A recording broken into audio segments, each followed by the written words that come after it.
Megastar Chiranjeevi గారు drugs నియంత్రణలో తన వంతుగా ముందుకొచ్చి వారొక వీడియోని అద్భుతంగా తయారు చేసి మా డిపార్ట్మెంట్కి ఇచ్చిండ్రు. చిరంజీవి గారు లాంటి వాళ్ళు ముందుకొచ్చి తెలంగాణ ఈ దేశంలో ఉన్న యువత డ్రగ్స్ మహమ్మారిన పడితే జరగబోయే నష్టాన్ని వారే ముందుకొచ్చి ఒక అవేర్నెస్ ప్రోగ్రాంలో వారు భాగస్వాములు అయినందుకు, ఆ విజువల్స్ మా కోసం ఇచ్చినందుకు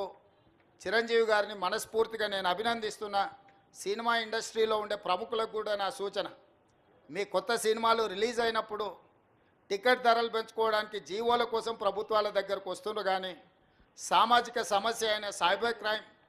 డ్రగ్స్ నియంత్రణలో మీరు మీ సామాజిక బాధ్యతను నెరవేర్చడం లేదు అని మా ప్రభుత్వం భావిస్తుంది.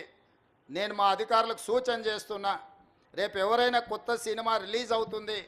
సినిమా ధరలు పెంచాలి అని ప్రభుత్వం